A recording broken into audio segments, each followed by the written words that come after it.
નમસ્તે મિત્રો, દીર્ઘ educational classic ચેનલમાં આપનું ફરી એકવાર ખૂબ ખૂબ હાર્દિક સ્વાગત છે.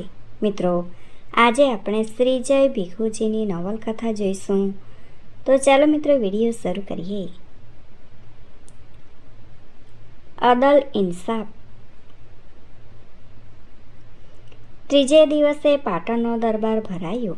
દેશઢાયા દીવાનો આવીને ગોઠવાઈ ગયા. શમશેર બહાદુર સામંતોએ આવીને પોતાના આસન લીધા. જગતભરમાં જેનો વેપાર ચાલે છે ને જેનું વહાણવટું ચાલે છે એવા ગુજરાતના કોટી ધ્વજો આવીને યોગ્ય સ્થાને બેસી ગયા. 3 દિવસે ગુર્જેશ્વર આજ દરબારમાં આવતા હતા. થોડી વારમાં નેકી પોકરાઈ.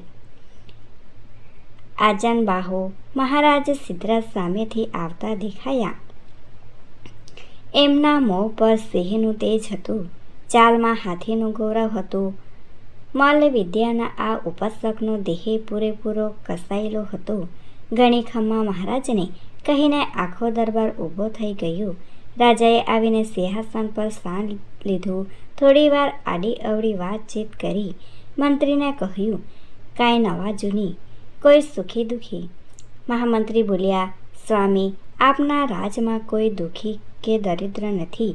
સર્વ કોઈ એક પિતાની પ્રજાની જેમ રહે છે. ખંભાતના કાંઈ વર્તમાન? મહારાજે એકાએક ખંભાતના સમાચાર પૂછ્યા. તેથી મહામંત્રીને આશ્ચર્ય થયું. મહામંત્રી મહારાજના તરંગી સ્વભાવને જાણતા હતા. એમણે કહ્યું, ઉદા મહેતાના શાસનમાં શું કહેવાનું હોય? એમ વાત ન ઉપડાવો. શાંતિ છે ને? હોય તો હિંસા અહિંસાનો ઝઘડો હશે. બાકી ખંભાતની વાત બહાર આવે જ ઓછી. પુરોહિત બોલ્યા, એ ધાડમાંથી બોલતા હતા. એમ વાત ન ઉડાવો. મારે મન શૈવ જૈન, હિન્દુ કે મુસ્લિમ બધા સરખા છે. સિંહાસન પાસે હું ગુનેગાર ઠરતો મને પોતાને પણ સજા કરતા હું પાછો નહીં પડું. સિદ્ધરાજે ગંભીર અવાજે કહ્યું. આ અવાજ ખૂબ જ પ્રતાપી હતો. ભલભલાની જીભ ઉપાડી ઉપડતી નહોતી. આગનું કાંઈ કારણ જાણ્યું. સિદ્ધરાજે આગળ ચલાવ્યું. ઉદા મહેતા જાણી. મહામંત્રીએ કહ્યું, મંત્રીરાજ, આ વાત તમે ગમે તે રીતે ઉડાવી શકો. તમે મંત્રી છો, પણ હું રાજા છું. આવી વાતમાં આંખ આડા કાન મારાથી ન થાય. હું આંખ આડા કાન કરું તો મારો ધર્મ ચૂક્યો કહેવાઉં. રોરવ નરકમાં મારો વાસ થાય. શિવસિંહ ખતીબને હાજર કરો. થોડી વારમાં ખતીબ હાજર થયો. એણે પોતાની ફરિયાદ રજૂ કરી. જેમ જેમ એ પોતાની વાત કહેતો ગયો તેમ તેમ સૌના મોં ઉતરતા જતા લાગ્યા.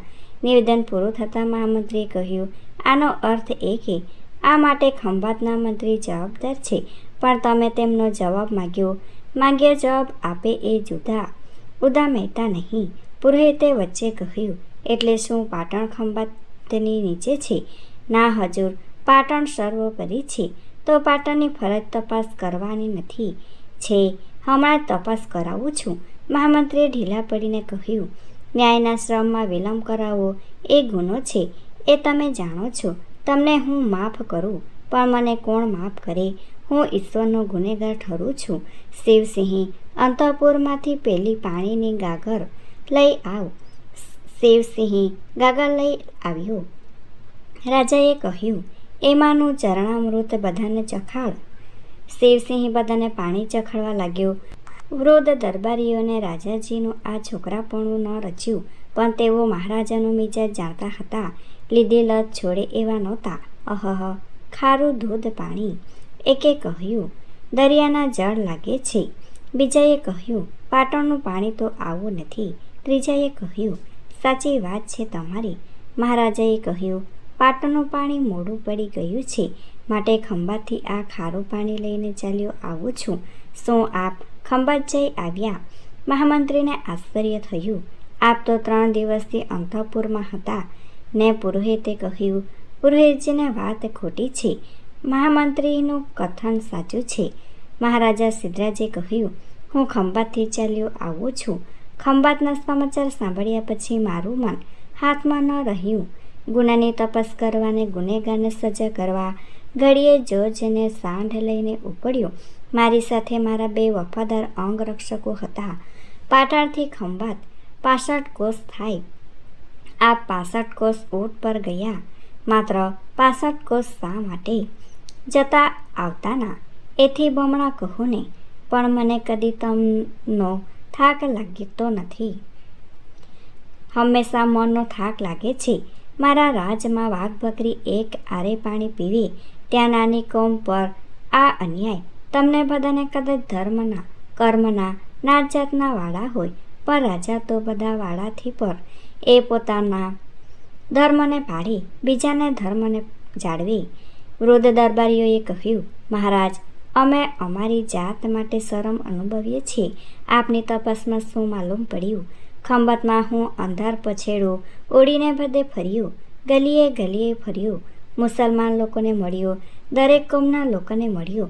એમની સાથે મેં વાતચીત કરી. આખરે મને જણાવ્યું કે અગ્નિપૂજન પારસી સાથે તમામ હિન્દુ કોમોના એમાં સાથ હતો, એટલે બધી કોમના બબ્બે આગેવાને બોલાવીને તેમને દંડ કર્યો. ધન્ય ગુજરેશ્વર, ધન્ય.